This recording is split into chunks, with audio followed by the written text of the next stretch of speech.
obviously, it was simply a drive. And, so, I mean, let's switch to the other side of things, which is the, external factors, the external triggers. And then when you started off, how did you gather your team, the product side of things? And 2012, I guess, app was not, an everyday term. So, I mean, how did you all figure out, how the journey is going to be, and how did you quickly switch gears? And then, you're saying 6 years profitability, and also obviously you raised funds. So tell me briefly about that journey of, from 0 to 6, and, how you got into raising money out of it, and then, the product side of it, and team, co-founders, all of those things. Over to you, Nitin.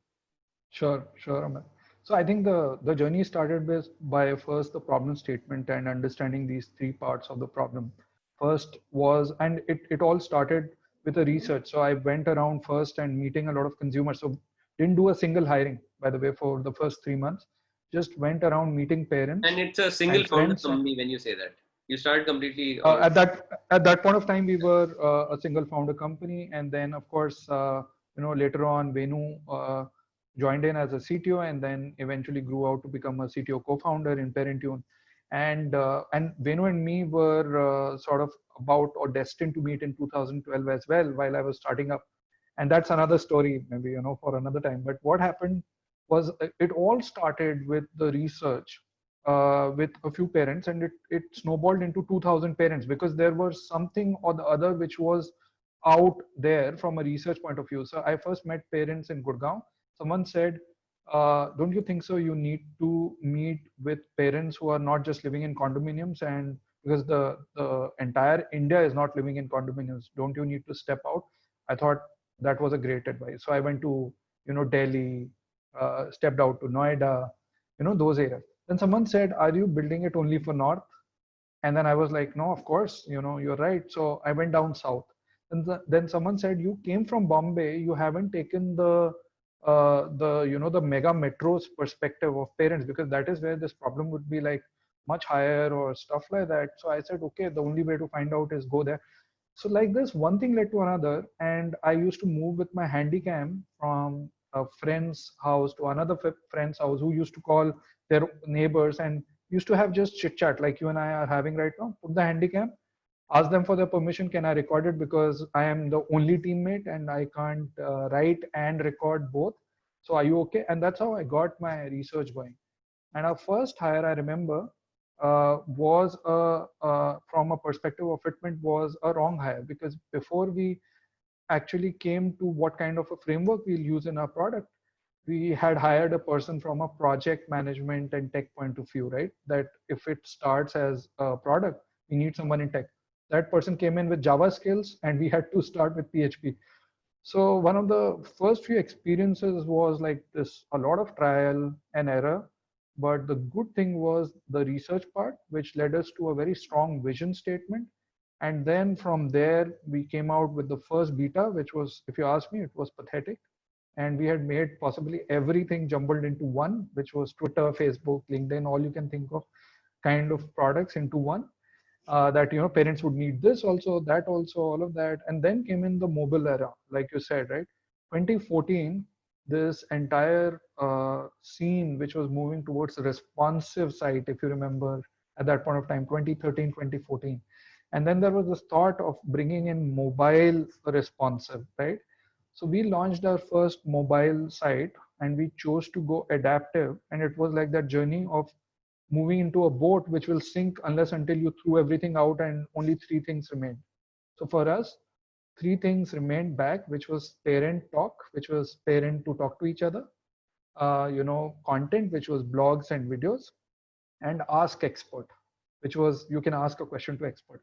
Only these three things remained, and we narrowed down to like a clutter-free product.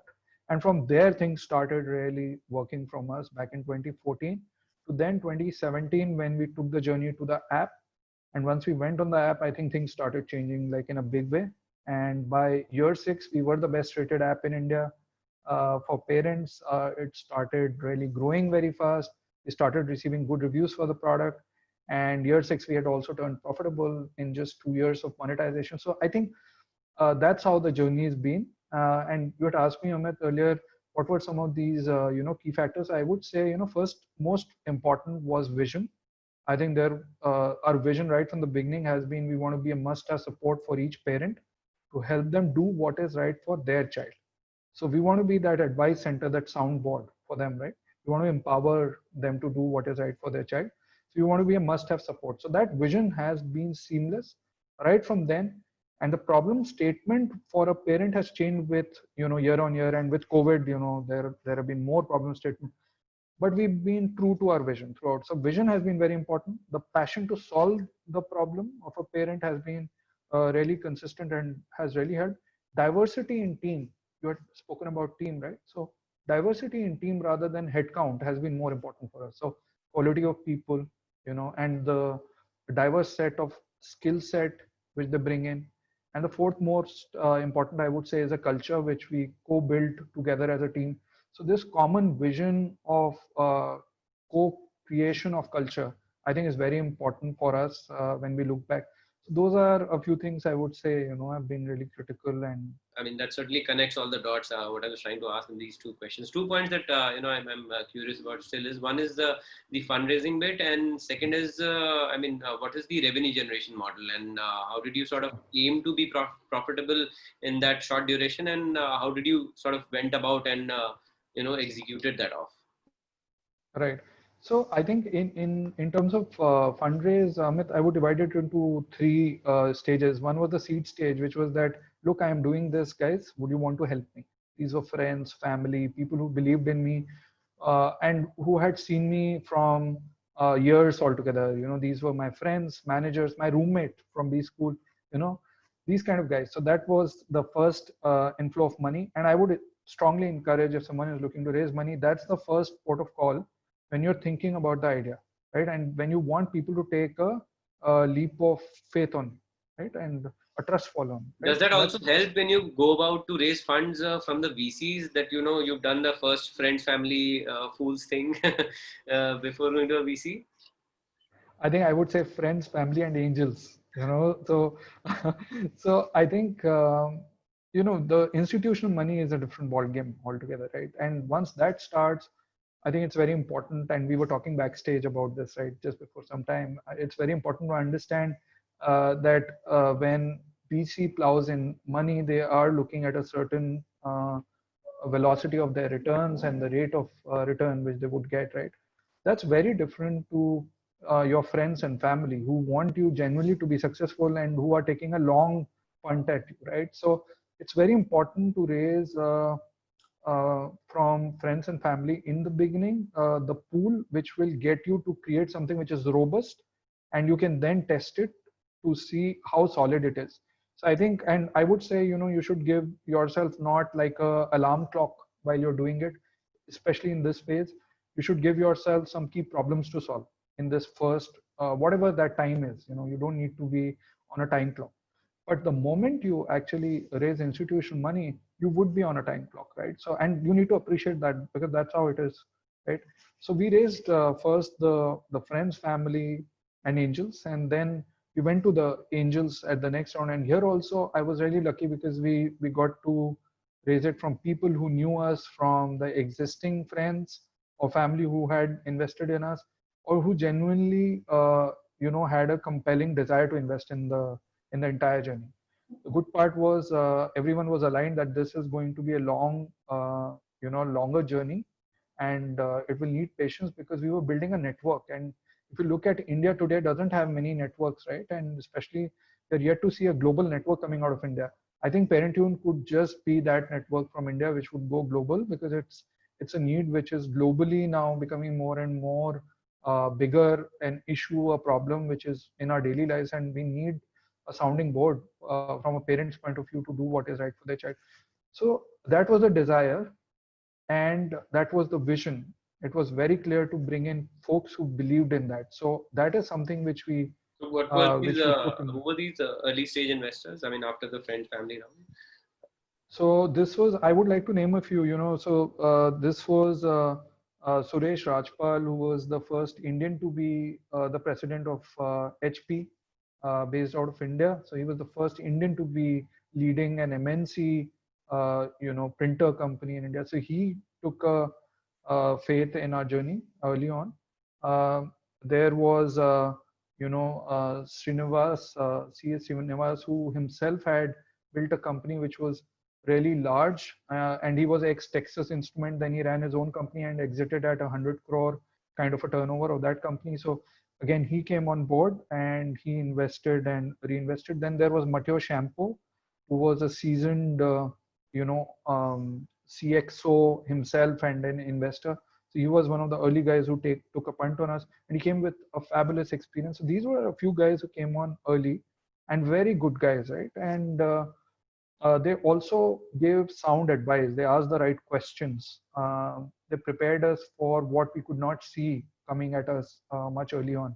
And I think the ethos of Parentune was built on some of these senior folks who guided us from a governance, compliance, all of that perspective as well. So I think overall these were like great influences on us early on. And then finally, I think at a later stage, I met Sasha, K Capital, Sasha Mirchandani, right? And everyone knows Sasha, right? He has this amazing knack of picking on folks who have great idea and can execute. And I think Sasha, I still remember having a brief chat with Sasha while his team did a lot of background work with us.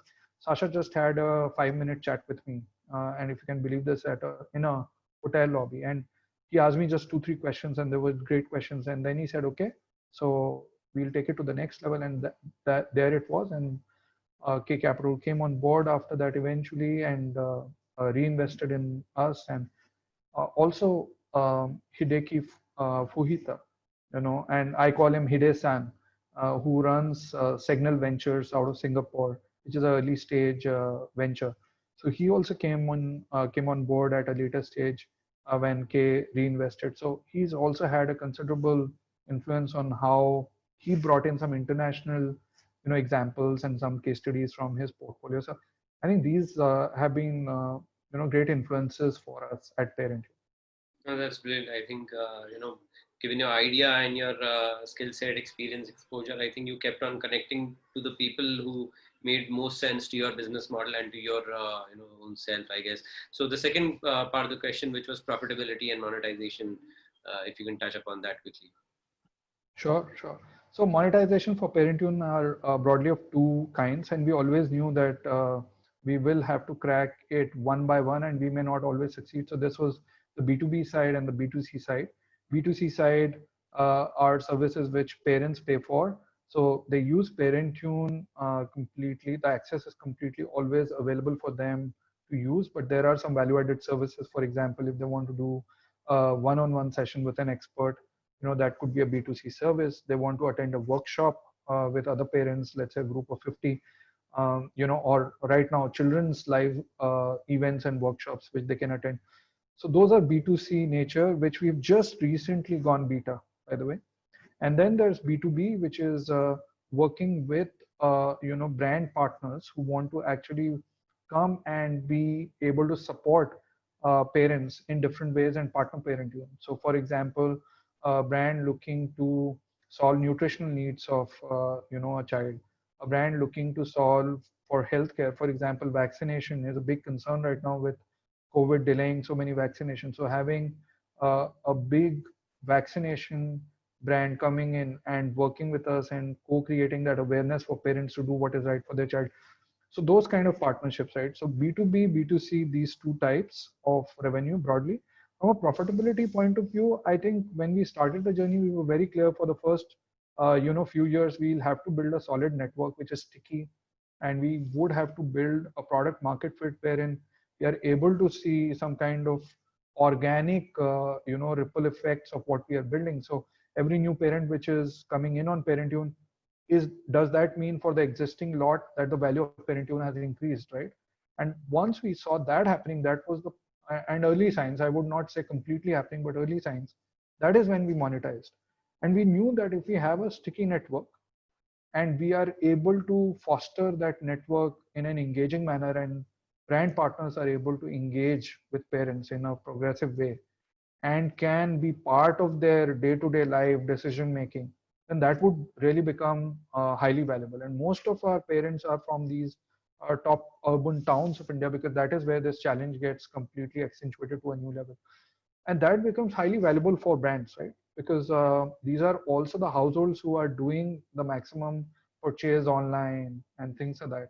So we knew that at all points in time, but we knew that it has to be done on the back of a robust network, which essentially when a brand is onboarded is able to draw value of, and in a transparent way, right? So that the parent is not being under the table trying to being served something like a communication or message, but it's very transparent.